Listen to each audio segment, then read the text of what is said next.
안녕하세요. 최다은 변호사입니다. 성매매인 경우에 그 성을 파는 사람이 성인인 경우와 미성년자인 경우를 나눠서 한번 판단을 해볼게요. 제가 상담을 했던 사건 중에 하나가 뭐였냐면 상대방이 미성년자래. 자기 학생이라고 막 얘기를 하는 거예요. 그런데 그래? 그러면은 혹시 뭐 나랑 뭐 한번 자주면은 내가 얼마 용돈 줄 수 있는데 한번 뭐 그럼 나 만날래? 그래가지고 만나는 장소까지 이렇게 막 가다가 막 심장이 막 터질 것 같았겠지. 왜냐면 범죄라는 거 알고 있으니까. 막 갔다가 그 모텔방 근처에서 그냥 돌아오신 분이 있었어요. 그냥 휙 돌아왔대요. 근데 어떻게 알았는지 상대방이 고소를 했는지 혹은 상대방이 여러 명을 상대로 성매매를 하다가 단속에 걸렸고 연락을 한 사람들의 연락처를 뒤지다 보니까 이 사람이 특정이 된 건지 어떻게 된 건지 모르겠지만 어쨌든 본인이 모텔 안까지 들어가서 이렇게 문 근처에서 서성이다가 어쨌든 돌아왔다는 거예요. 자, 이런 경우에도 처벌이 되느냐?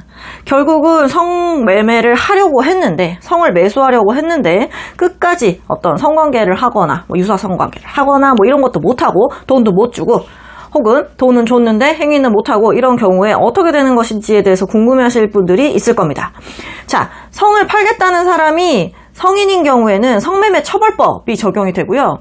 성을 팔겠다는 사람이 미성년자인 경우에는 아청법이 적용이 됩니다. 청소년 성보호법이라고도 얘기를 하죠. 결국 성을 팔겠다고 하는 사람이 성인인지 미성년자인지 따라서 적용하는 법이 다르고 처벌하는 내용도 조금 다르니까 그 부분을 비교를 해서 한번 설명을 드려볼게요. 성을 팔겠다는 사람이 성인이야. 그런 경우에는 성매매 처벌법에 적용을 받는데요.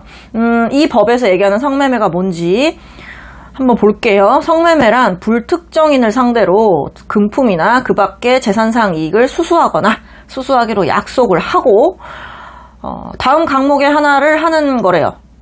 뭘 했을 때? 성교행위를 하거나 뭐 구강, 항문 등 신체 일부 또는 도구를 이용한 유사 성교 행위를 뜻한대요. 그러니까 한마디로 돈을 받았거나 혹은 받기로 약속하고 성관계를 하거나 유사성행위를 하는 경우에 성립을 한다는 거예요. 이런 경우에는 어떻게 되냐? 성매매를 한 사람은 1년 이하의 징역이나 300만 원 이하의 벌금에 처하도록 되어 있습니다.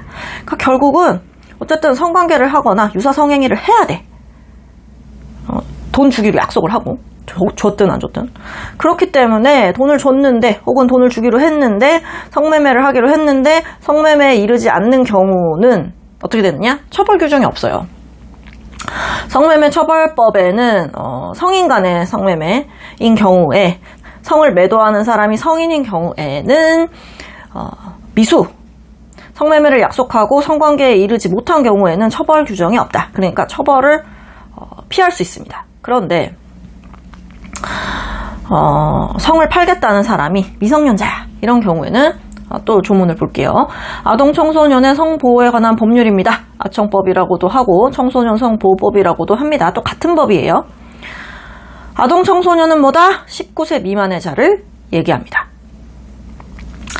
자, 제10조의 규정을 하고 있어요. 아동 청소년의 성을 사는 행위.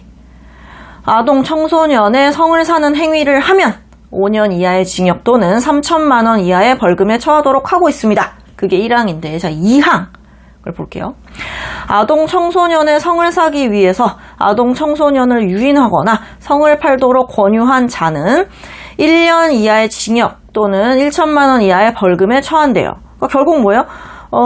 성을 사기 위해서 아동 청소년을 유인을 하거나 성을 팔도록 권유한 자는 처벌을 한대요. 자, 그게 무슨 말이냐면 한마디로 성매매를 하기로 하고 실제로 성관계까지는 이르지 못한 경우에도 권유로 보는지가 이제 문제가 되겠죠.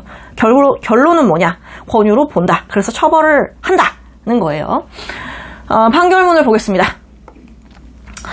피고인이 성매수 의사를 가지고 채팅방에 접속하여 청소년인 X와 성매매 합의에 이른 후 1년의 행위를 했대요. 성관계 방법이나 금전 지급 방법에 대해서 얘기를 논의하고 했었는데, 결국은 성관계에는 이르지 못했다. 이런 경우에는 뭐냐면, 이러한 피고인의 행위는 법 제10조 제2항의 권유에 해당한다. 는 겁니다. 한마디로 성매매에 대해서 미수를 처벌하는 규정이 별도로 없기 때문에, 성인인 경우에도 미수를 처벌하는 규정이 없잖아요. 그렇기 때문에 이거는 무죄다. 죄가 성립하지 않는다라고 주장을 아마 했나 봐요, 변호인이. 그렇게 되니까 법원이 뭐라고 했다? 이거는 성매매는 아니고 성매매를 하도록 이제 권유했다. 그 아이가 성을 팔도록 권유한 자에 해당하기 때문에 유죄가 맞아 라는 주장을 하는 것이죠. 그러니까 피고인의 주장은 이유가 없대요. 결론적으로 심플하게 말씀을 드리자면 성매매를 하기로 약속을 하고 나서 성매매까지 이르지 않았던 경우라면 성을 팔겠다고 한 사람이 성인인 경우에는 처벌을 하지 않는데 처벌 규정이 없으니까. 그런데 성을 팔겠다고 하는 사람이 미성년자인 경우에는 아청법에서 규정하고 있는 성매매 권유에 해당하기 때문에 처벌이 된다. 처벌 수위는 어떻게 된다? 1년 이하의 징역 또는 1,000만 원 이하의 벌금에 처할 수 있다라는 점입니다. 자, 성을 파는 사람이 저 성매매해서 돈 벌래요 라고 하는 사람이 성인인지 미성년자인지에 따라서 이렇게 많이 다르다는 것이고, 미성년자인 경우에는 그렇게 의도적으로 접근을 하거나 그런 얘기를 한 것만으로도 처벌이 될 수 있기 때문에 절대로 하시면 안 된다는 점을 설명드리면서 영상 마무리하겠습니다.